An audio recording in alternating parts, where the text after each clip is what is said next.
On the 26th of June, 1963, John F. Kennedy came to Berlin. It was a day that would change the city and its place in history. All free men, wherever they may live, are citizens of Berlin. And therefore, as a free man, I take pride in the words, Ich bin ein Berliner.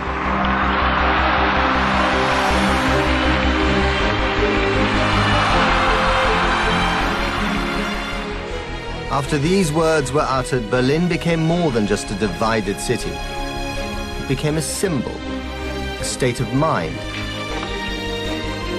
It became everyone's city. And to ordinary Germans like my own parents, the American president suddenly looked like a savior.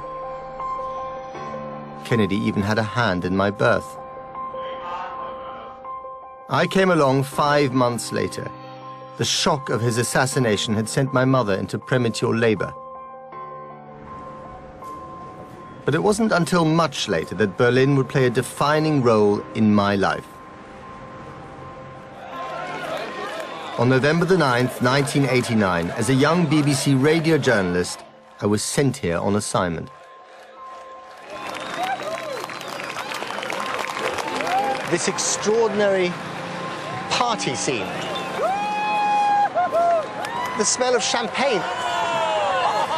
On that side, on the eastern side, a rainbow-colored traffic jam.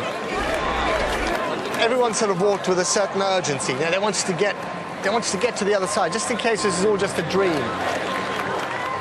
And this sudden eruption of mundane normality, which had been enjoyed by people living there for decades, and which people over there had only dreamt of, was really quite shocking. My own family was caught up in the mayhem of hope and anxiety as the Berlin Wall fell. I'd always understood what JFK meant when he talked about freedom and oppression, about the division of Germany. But on that day, standing here, I also felt it.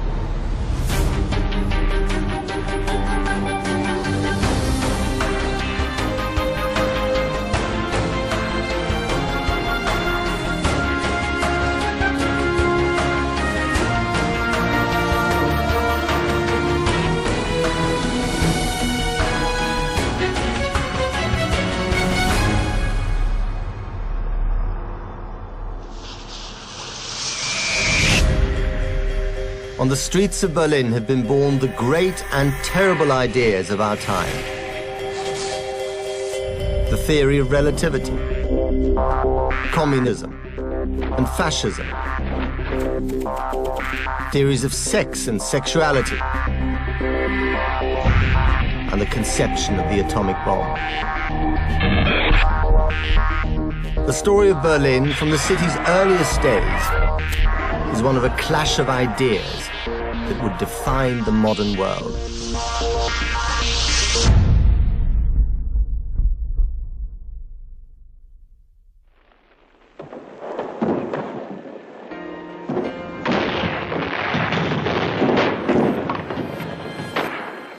In April 1945, the Russian army battled towards the center of the city to defeat Hitler and put an end to the Second World War.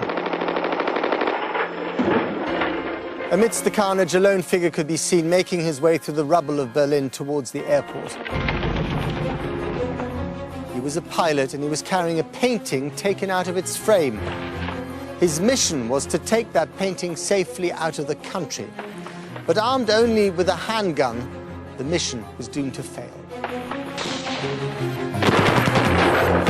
He was shot and fell wounded. But why would a pilot who's just survived the slaughter of the Second World War now risk his life for a painting?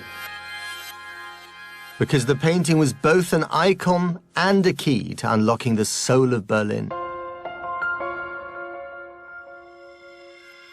It was a copy of this portrait of King Frederick the Great of Prussia, the man who established Berlin as a center for radical thought and who extended his empire in a series of vicious wars.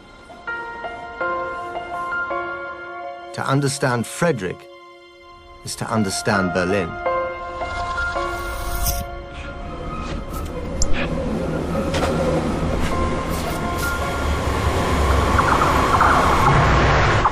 Frederick's ideas run like a bloody thread through the history of this city, inspiring both horror and hope.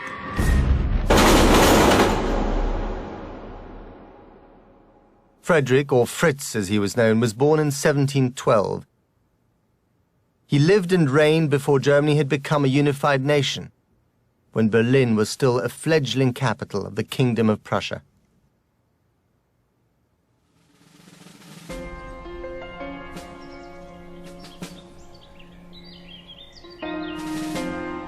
Frederick's upbringing was a baptism of fire, courtesy of a father obsessed with the military. The story goes that young Fritz was woken up every day by a cannon barrage outside his window to get him used to the sound of gunfire. He learnt the 54 movements of the Prussian drill code until he knew them backwards. Then followed his own army of child cadets. It was a school of tyranny.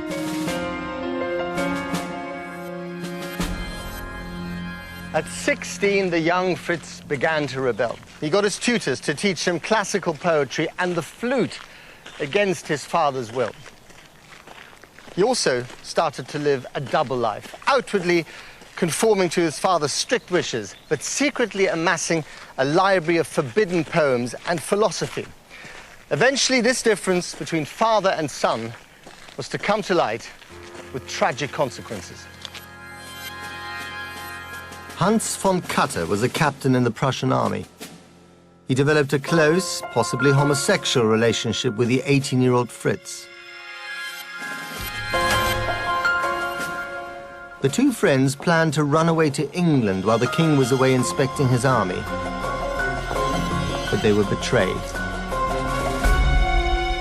The king imprisoned his own son and then forced him to watch the beheading of Katte from the window of his cell. It was an act of brutality that would overshadow his life. As a king, Frederick the Great built Sanssouci Palace, a Rococo refuge from the world.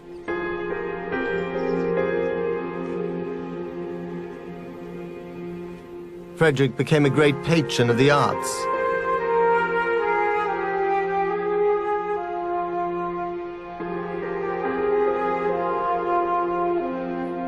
Himself an accomplished flautist, it was he who gave the concerts.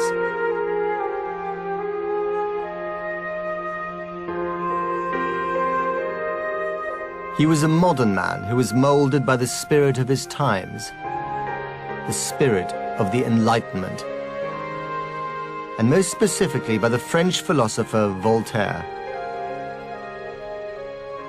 Voltaire was a revolutionary thinker. He promoted social reform and equality. He was in love with rationality, and he passionately believed that education would further human betterment. At a time when Europe's monarchs firmly believed in their God-given right to rule over their subjects, Voltaire's ideas were nothing short of explosive. But one monarch who did not see him as a threat was Frederick the Great. The king paid Voltaire a yearly salary, and the writer was an ever-present member of Frederick's group of artists and philosophers. Along with Voltaire, Frederick penned an attack on the despotism of princes and the divine rights of kings. It was an ironic prophecy for Berlin. Kings have the capacity to do good when they have the will. In the same way, they can also make evil. The lives of the people are sometimes pitiable, and they have very good reason to fear abuse of the sovereign power. Their freedom is at the mercy of his whims. Their very lives are subject to his cruelties. The sovereign, far from being the absolute master of the people which are under his domination, is only the first servant.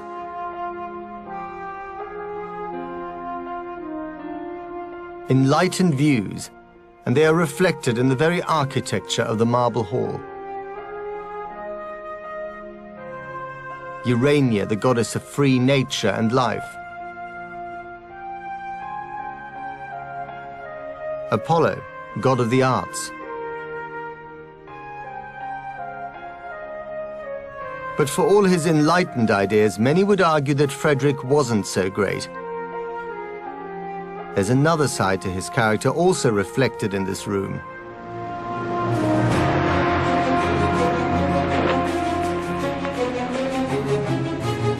The tools of battle, glorified. However much Frederick rebelled against the military traditions of his family, they were in his blood, and he himself began to hunger for territory. Frederick the Great invaded Saxony. He fought wars with Austria, France, and Russia. He even acquired a sizable chunk of Poland. And yet all the time, his flute music could be heard at night drifting across the military encampments. The warrior philosopher playing his troops to sleep. He was a pretty complex, divided sort of fellow. Perfect for the shrink, you might say.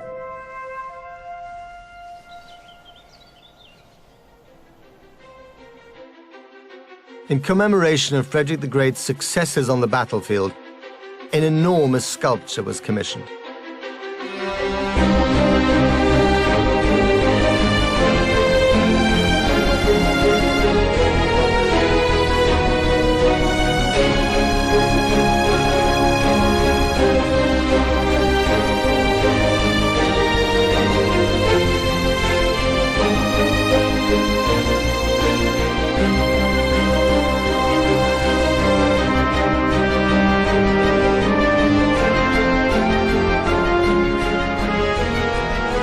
Gottfried Schadow created an image of winged victory, riding a chariot drawn by 4 horses.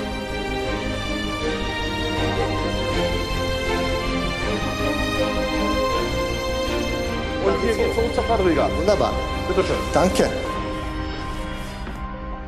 In 1791, it was placed on top of the newly erected Brandenburg Gate. This was once the main entrance to the walled city. Now it's an icon that tells the story of Berlin. Beneath the winged goddess pass the ghosts of a century of troubles.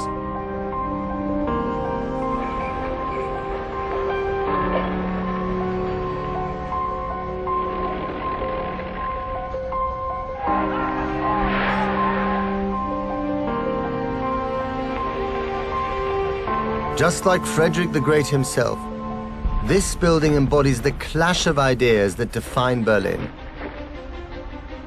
It has become a symbol of both militarism and idealism, of oppression and liberation.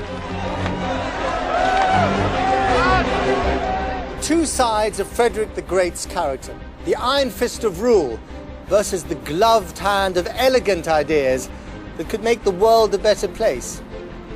That was what's driven the history of Berlin. His militarism turned this place into a garrison city of war and oppression. His romantic idealism inspired hopes and dreams of revolution. That is the dilemma which has torn at the German soul.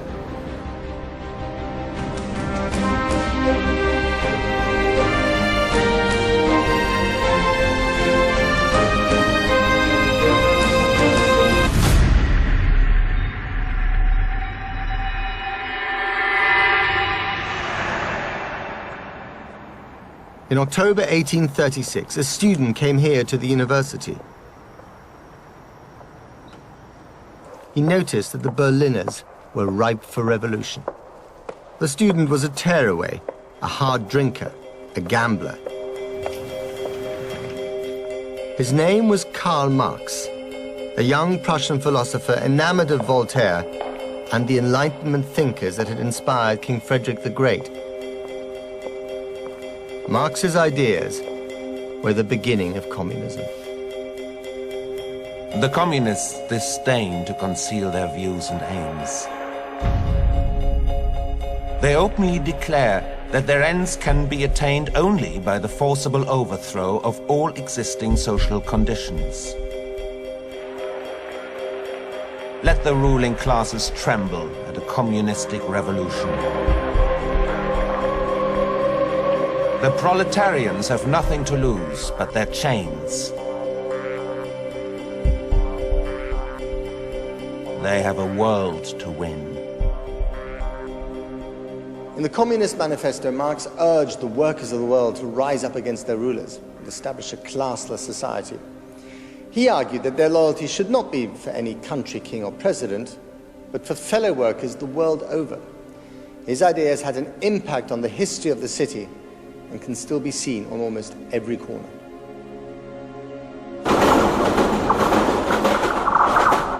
Traces of social realist art still mark the buildings of the Old East.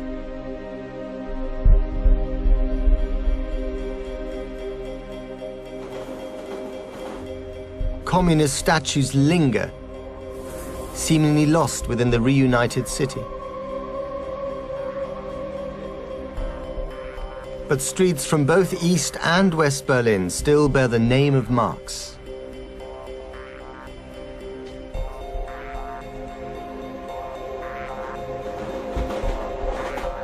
And the Karl Marx shop does a roaring trade in cut-price goods, sold to the proletariat of the Neukölln district.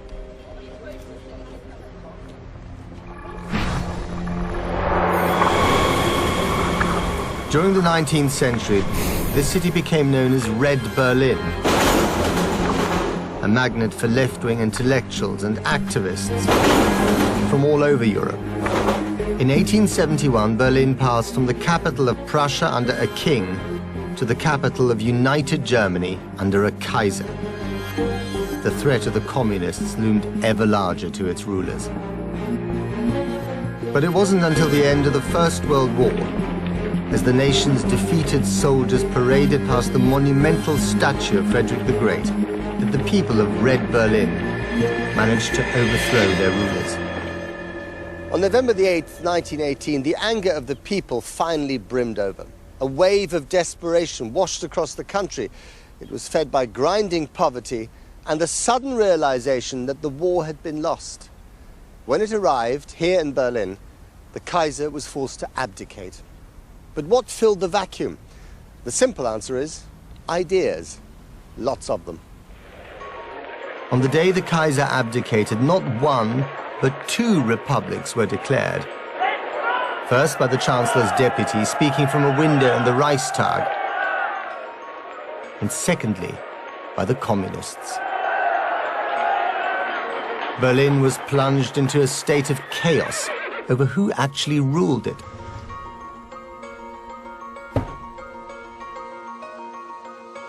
Karl Liebknecht, a lawyer, was a leader of the Communist Party. As a young politician, he'd been imprisoned for condemning Prussian militarism. And when he later refused to fight in the First World War, he was given the job of burying the German dead. He argued with his fellow communist leader, Rosa Luxemburg. If they could only win the battle on the streets, Berlin would be theirs for the taking. As the fighting began to break out, Luxemburg had no choice but to support the coming struggle.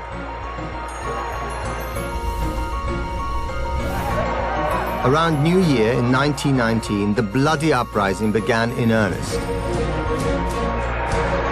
And by nightfall of the 5th of January, the communists had seized all the important buildings in Berlin, including, symbolically, the Brandenburg Gate. The Chancellor fell back on a very Prussian solution: bring troops into the streets. He mobilized a volunteer army, the Freikorps, to regain control of the city. On the night of the 11th of January, the buildings of central Berlin were turned into fortresses.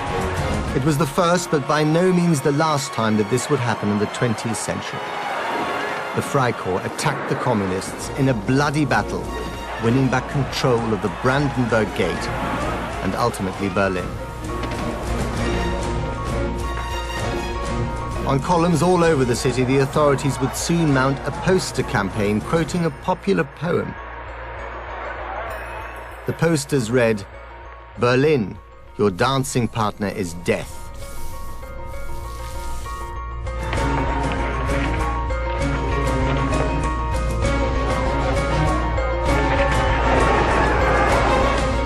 The prophecy would last almost a century. With the city in their control, the Freikorps went in search of Karl Liebknecht and his fellow communist leader, Rosa Luxemburg. A tip-off led them to the Mannheimer Straße.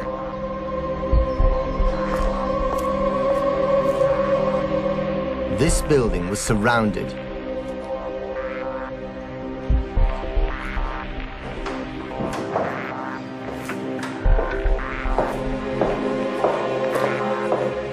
Both would be interrogated before they felt the rifle butt crash down on their heads.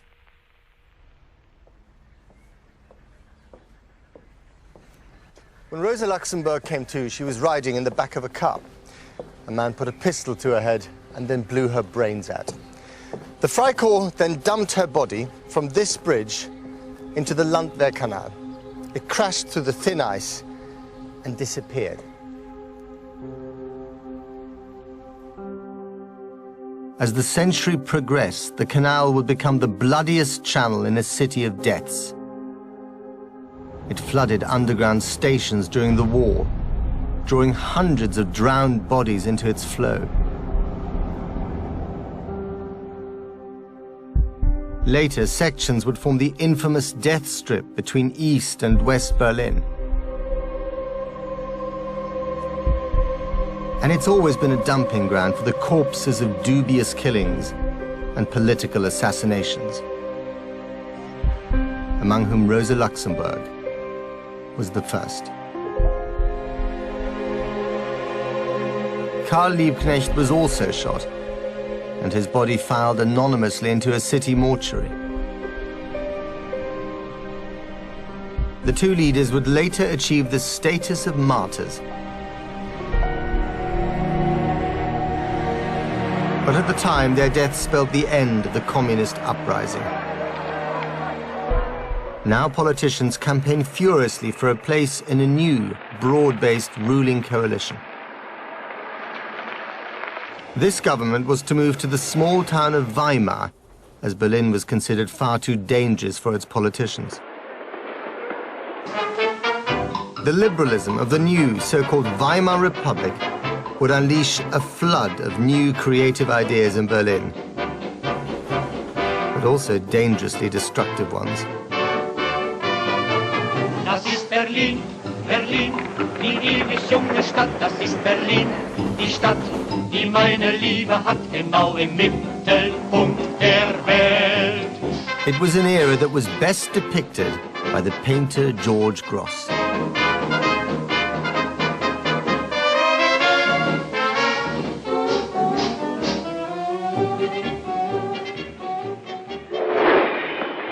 Through his eyes, the famous Friedrichstraße is a place where whores fraternize with plump military men.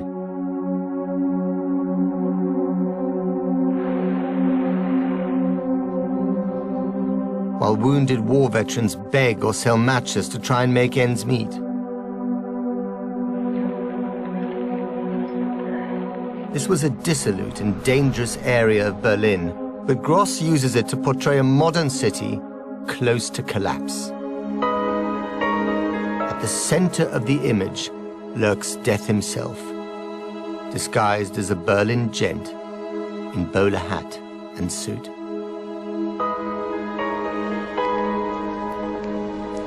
Seeing such inequality on the streets of the city led Grosz to join the newly resurgent Communist Party. In the toads of possession, rich Berlin industrialists count their money while looking down on the city's downtrodden workers and wounded soldiers.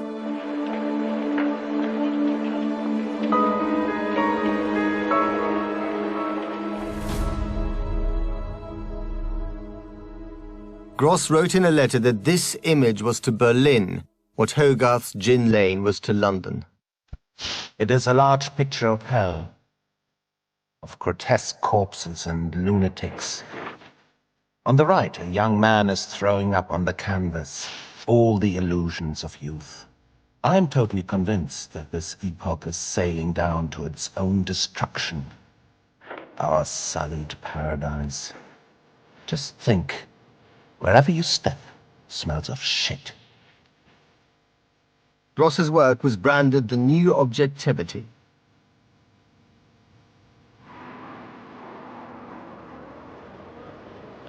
One day, George Gross made his way, as usual, to the local cigar shop. It was just another normal Berlin day in the 1920s. The cigar man smiled and handed over Gross's regular order. Gross smiled back, and then he noticed something different. Instead of the usual hammer and sickle lapel badge that the cigar man used to wear, there was now a different symbol.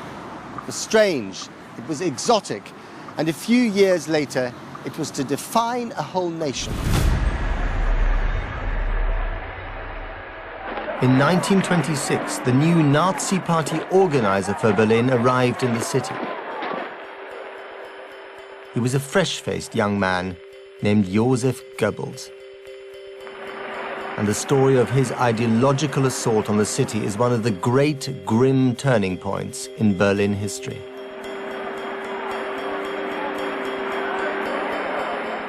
Goebbels had grown up a poor child with a club foot. He yearned for some kind of national rebirth, and he found hope in Hitler's National Socialists. The Nazi Party promised a return to a strong, militarized, racially pure Germany. He took over a grubby party office in a city where the Nazis were virtually unheard of. Goebbels feared the power of the left-leaning social satire of George Gross and other radical artists of Berlin.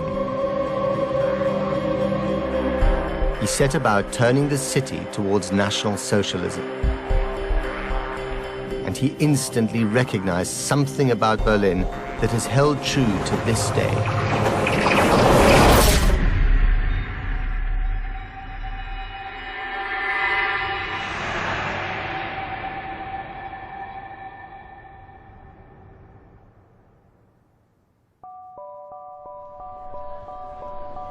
The area of Wedding has always been a working-class district. Throughout the 20s, it was a communist stronghold. The communists used a local theater called Pfarrers Hall for their meetings. Goebbels booked the Pfarrers Hall for a Nazi rally on the 11th of February 1927. Huge posters advertised the meeting all over Berlin. It was here that he planned to begin his campaign of spectacle. And this city's tumultuous history now lies behind the most mundane of facades.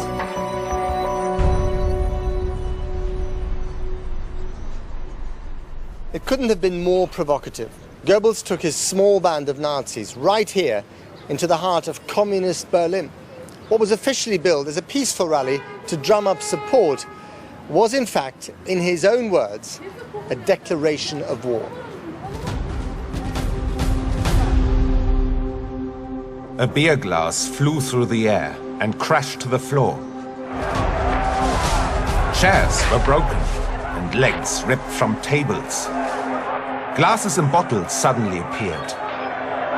And all hell broke loose.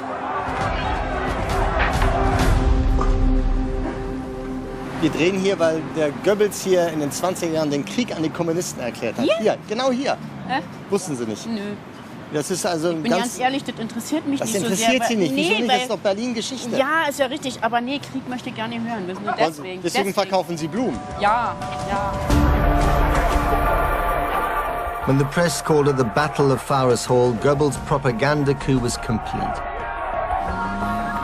He could claim that his peaceful rally had been attacked by the brutal Red Mob, the aggressor as victim. From this moment on, a sporadic war erupted on the streets of Berlin between the militia of the Nazi and Communist parties. Goebbels would make it his job to turn Red Berlin into Nazi Berlin. The absence of imperial rule made the city a dangerous place. But it also transformed the social and cultural life of Berlin. Heavy censorship had been lifted, and as people fought on the streets, Berlin danced to the international craze of jazz and cabaret in a way that no other city on the planet did. The craze extended from the popular tunes of Brecht and Weill to the darkest and most experimental depths of Berlin's artistic world.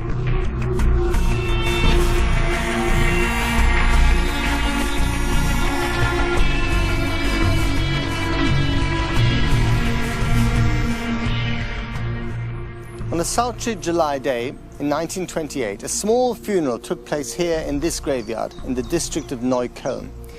But those attending were about as strange a bunch as anyone could wish for. Journalists and hermaphrodites, film directors and prostitutes, doctors and transvestites.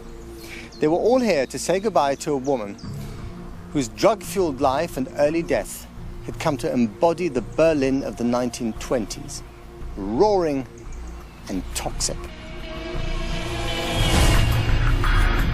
The woman's name was Anita Berber. She was a movie actress and a dancer, famed for her erotic modern dance numbers. She danced at the notorious El Dorado Club, in what is now an organic supermarket. People would once sit in sweaty thrall to Berber's gyrations.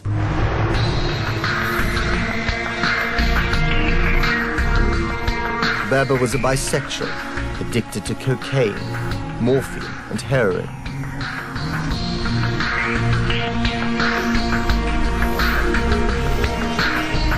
Someone who wouldn't shy at stooping to prostitution to fund her habits. Hard to believe, but this place was once the center of Berlin's creative scene.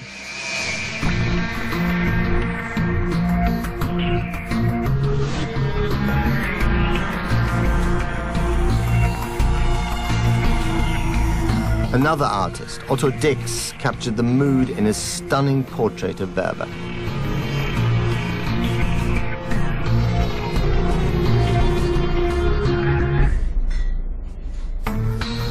And his rendering of the club's transvestite clientele.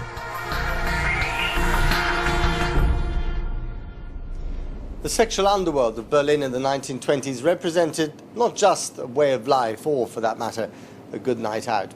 Like everything else in this city at that time, it embodied a political idea. Magnus Hirschfeld, a Berlin sexologist who'd been much censored during the early decades of the century, found new freedom during the Weimar Republic. Hirschfeld was even given a royal palace in which to house his Institute for Sexual Research. The Federal Chancellery of Germany now occupies its site. Hirschfeld believed in what he called the third or intermediate sex.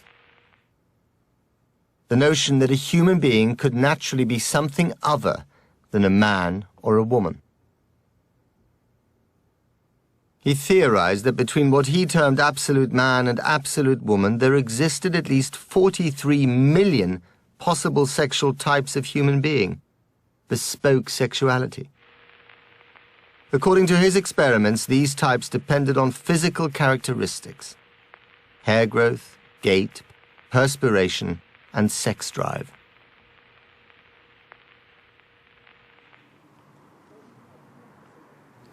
Hirschfeld himself was gay, and he argued that since sexual differences were determined by nature, homosexual practice had to be equally natural. It was the kind of logic that made him into a prime target for the likes of Joseph Goebbels and his Nazi rabble-rousers.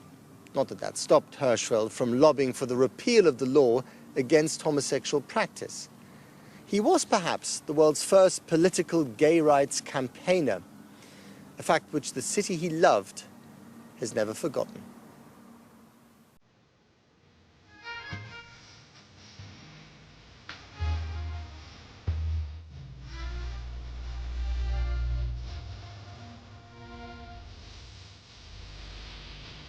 So heim nach dem Damm.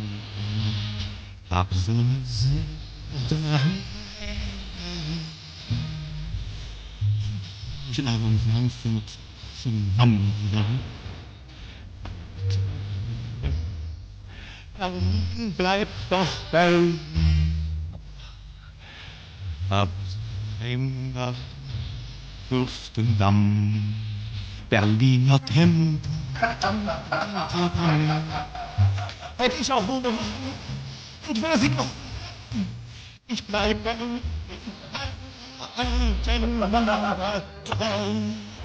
Voltaire's 200-year-old vision of the city was never more true.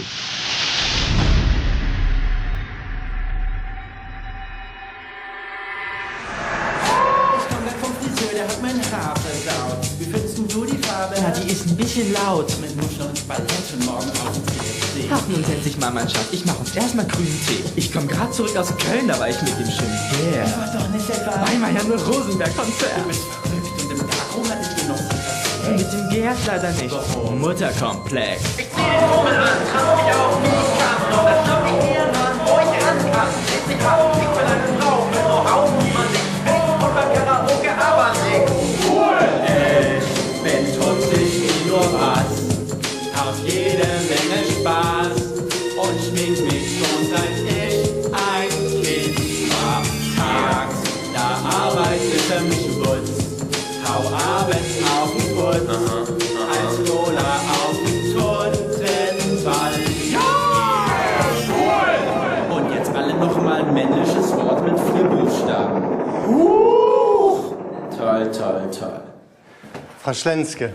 Servus. Was nenne ich Sie denn? Frau Schlenske. Frau Schlenske, okay, ja, vielen Dank. Margot natürlich. Ja, klar. Ich bin Fernsehmoderator. Ich muss jeden Tag meine eigene Schminke machen. Echt?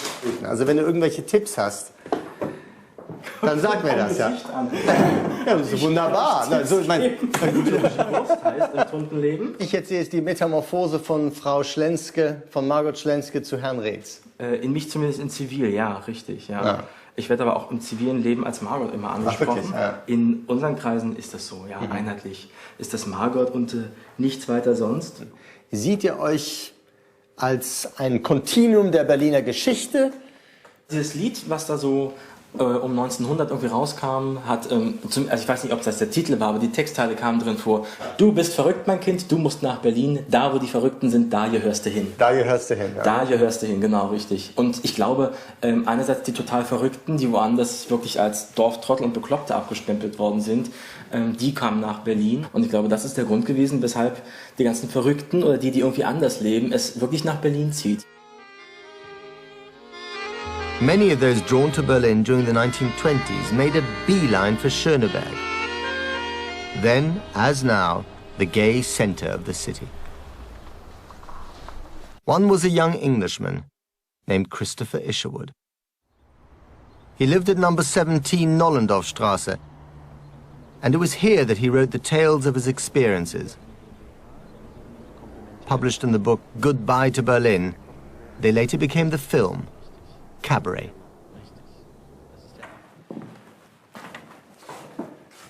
So this was the flat, second floor on the left-hand side, and all the characters here, all the tenants, immortalized in Cabaret. Sally Bowles in this room, Fräulein Schneider, the German landlady, over there, Fräulein Kost, the German prostitute, over there, and here, Christopher Isherwood. From my window, the deep, solemn, massive street. Cellar shops where lamps burn all day under the shadow of top-heavy, balconied facades. The whole district is like this, street leading into street of houses like shabby, monumental safes, crammed with the tarnished valuables and second-hand furniture of a bankrupt middle class. Isherwood saw Berlin as a powder keg waiting to explode. Hyperinflation had bankrupted the city. creating a population of destitute millionaires. Goebbels' Nazi militias were on the up and up, out on the streets, openly picking fights with communist gangs. As Isherwood and his friends drank and danced the night away, Berlin was in a state of civil war. Hate exploded suddenly, without warning, out of nowhere. Knives were whipped out, blows were dealt with spiked rings, beer mugs, chair legs, or leaded clubs. Bullets slashed the advertisements on the poster columns, rebounded from the iron roofs of latrines. In the middle of a crowded street, a young man would be attacked, stripped, thrashed, and left bleeding on the pavement. In 15 seconds, it was all over, and the assailants had disappeared.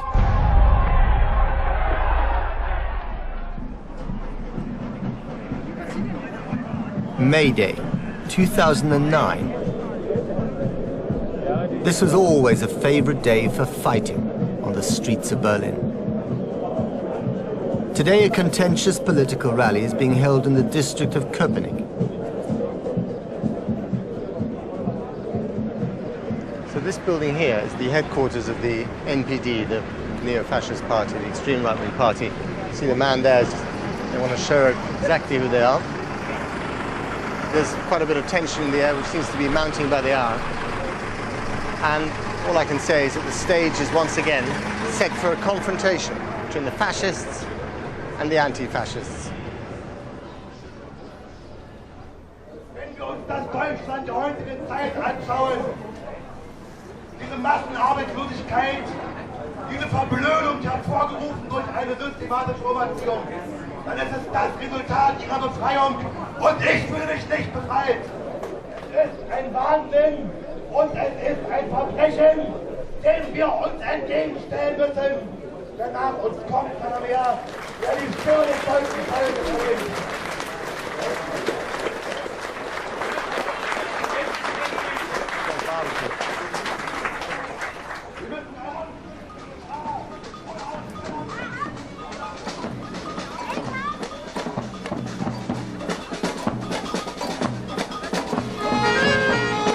That's the thing about Berlin.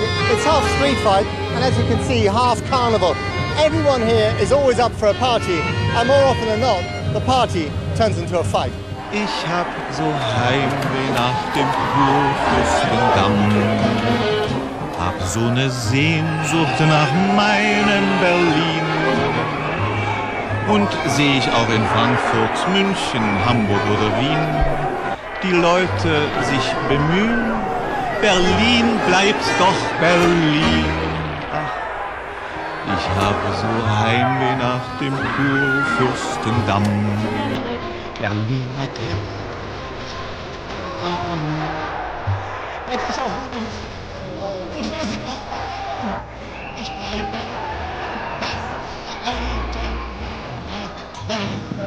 Vintage Berlin stuff. It's as if a clash of ideas is the lifeblood of this city. A tense equilibrium of opposing poles that keeps the balance. For it is a place that knows and understands what happens if the balance is tipped. On the 30th of January 1933, Hitler was sworn in as Chancellor. Red Berlin was defeated. Goebbels' Nazi propaganda, promises of new jobs and food, they'd all turned the tide in the city. It was as if Berlin had finally chosen its dancing partner. It was the end of an era. The Institute for Sexual Research was attacked, while a Hitler Youth band played outside.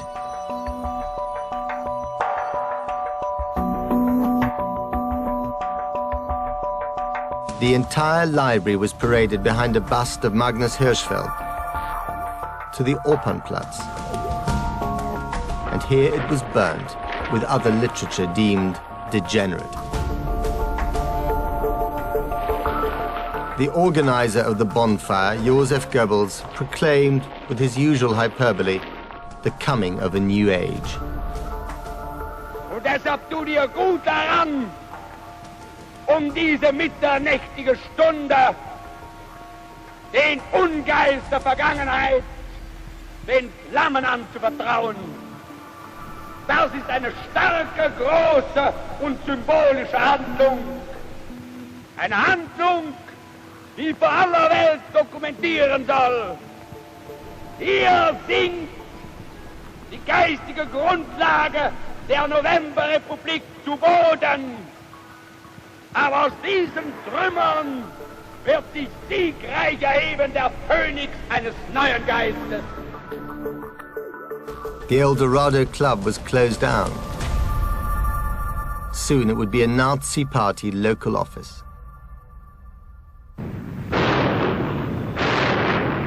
The battle of ideas that was waged in Berlin would eventually lead to the terrible costs of the Second World War. The 6-year global conflict also came to its conclusion in this very city.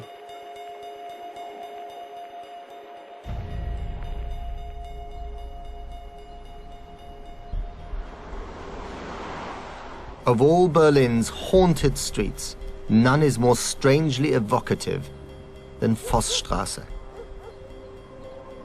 One pre-war house remains standing, still pockmarked with bullet scars from the battle over 64 years ago.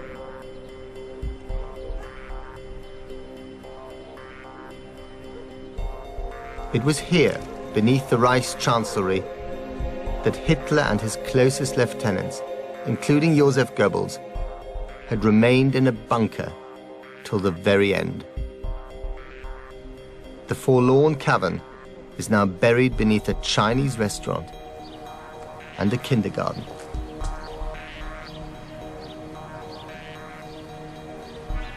When the conquering Russian troops uncovered the bunker amongst the ruins, they found the charred remains of Goebbels and his wife. They'd taken their own lives after forcing cyanide capsules into the mouths of their sleeping children.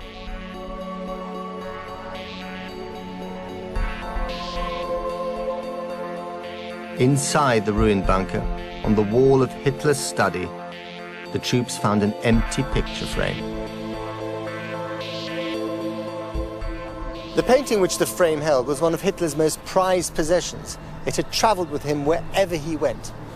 And like the Führer himself, it depicted a man who was both a tyrant and a dreamer. Someone familiar.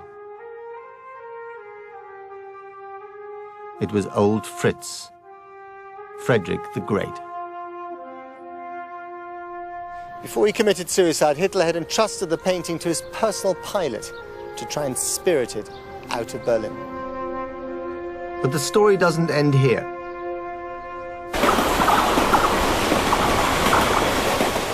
The association with Hitler might have tainted the reputation of the enlightened despot, but Frederick's spirit and his ideas were to endure. They would forever be bound to the city as Berlin became divided and entered a new phase of its troubled existence.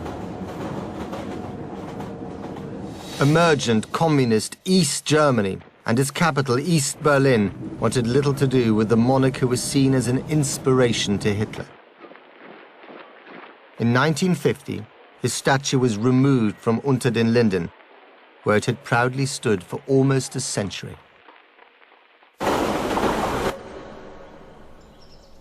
And his palaces themselves fell within the newly drawn-up borders of East Germany.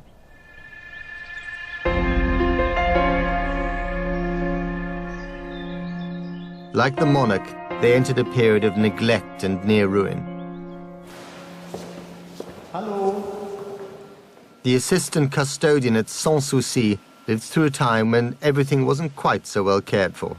Als Kind irgendwann, ich kann mich gar nicht mehr so ganz genau daran erinnern, weil das so zur täglichen Umgebung hier gehört. Und was war Ihr Eindruck von Friedrich dem Großen, als Sie in der DDR aufgewachsen sind? Der war also zweigeteilt. Einmal kannte ich die Schlösser, die schönen, die er hat bauen lassen. Und andererseits habe ich im Geschichtsunterricht einen ganz anderen Friedrich den Großen damals kennengelernt. war gar nicht der, so dieser einfach andere. miteinander zu Verbinden. vereinbaren. Ja. Und der andere Friedrich der Große, wie war der? Was für ein Charakter, was für ein Typ war der? Der Offizielle. Ja, das war ein absolutistischer König, der sozusagen die Bevölkerung ja ausgebeutet hat, wie das in der Zeit war. Und deswegen haben wir eben auch gelernt, nicht Friedrich der Große zu sagen, sondern Friedrich der Zweite. Und was glauben Sie jetzt über Friedrich II. Oder Friedrich den Großen? Na, dass er eine widersprüchliche Person ist. Das ist er auf jeden Fall, ja. Just as East Berlin was redefining its cultural history, West Berlin seemed to forget its past by embracing a new Americanized future. Kurd Fürstendamm is a combination of Fifth Avenue and Broadway. And every June, it's home to the film festival with its glamorous stars. But the true stars of Berlin's own girls, a charm not lost on many a young man away from home. Perhaps for the very first time in its history, the clash of ideas here in Berlin was now clearly defined on the map. The city had become a microcosm of the post-war world, divided between a communist East and a capitalist West. And for those who now returned from exile during the war, they had to decide, literally, whose side they were on. And in 1961, the Berlin Wall was built. The plan, to stem the hemorrhage of refugees heading west. It was the ultimate expression of an idea made manifest, concrete, a part of the city. Berlin had spent centuries behaving like a schizophrenic city of two sides. Now it had literally become one. But still, the battle of ideas continued. With such a solid barrier driven through the city, the place for open debate about the ideas of Berlin became the airwaves. Both the East and West could access each other's television and radio, and waged a battle of words in the ether above Berlin.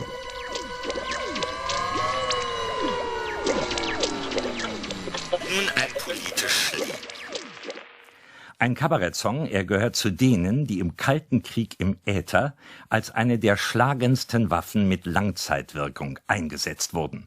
Warum? Diese Lieder transportierten Humor. Mensch, you are leaving the West Berlin Sektor. Da hinten steht schon in Wopo Inspektor. Wenn der dich sieht, wird am Ende er noch tätlich. Drum bleib im Land und ernähre dich redlich. Mensch, you are leaving the West Berlin Sektor. In unserem Sektor ist alles perfekter. Wenn auch in Werder jetzt gerade wieder Obstbäume blühen, wir zwitschern lieber ins in West-Berlin. This is West Berlin, according to an East German map of the 1980s. For the East Germans, the western sector had ceased to exist, a blank island in the sea of communism. Which was the true Berlin? Which was the true Germany? In response to what they saw as the relentless Americanization of the West, the communist government in East Berlin resurrected a feudal icon of Prussia's past. One dull December day in 1980, who should find himself back on his perch here on Unter den Linden? None other than Frederick the Great.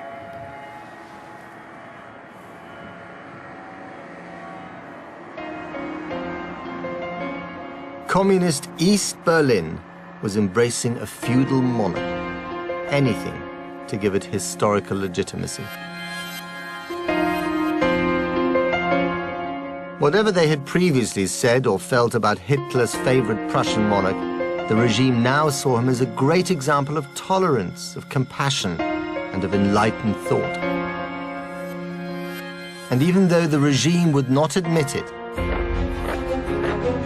the Prussian military ethic that Frederick also stood for provided a sound model for its own increasingly militarized nation. where soldiers goose-stepped down unter den Linden in the way the Nazis and the Prussians had done before them.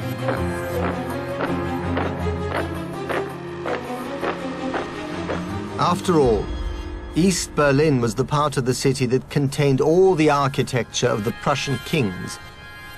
Surely the communists now thought they should embrace this enigmatic monarch and become the capital of the true Germany. Just like the street that bore his name, Friedrichstraße, he was divided, fought over, irreconcilable. And on the 9th of November 1989, the words of the king could have so easily been quoted back at the beleaguered East German state.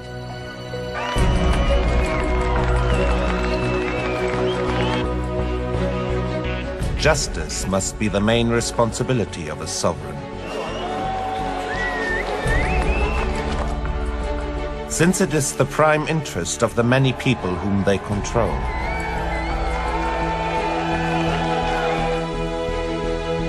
They must give it priority over any other interest of their own.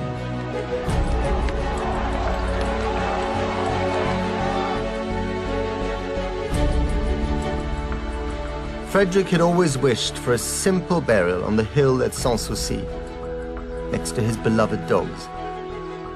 But even though he had died in 1786, this wish wouldn't be granted for another 2 centuries. In 1991, after Berlin had become capital of a reunited Germany, Frederick finally came home. But what they wanted to lay to rest here was more than just a body.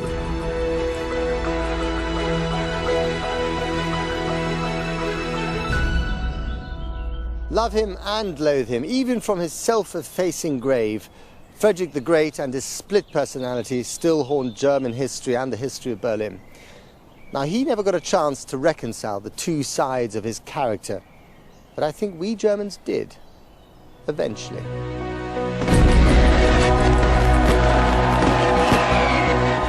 For a free bilingual Open University guide to Berlin and more about German language and culture, go to bbc.co.uk/Berlin or call 0845 366 8013.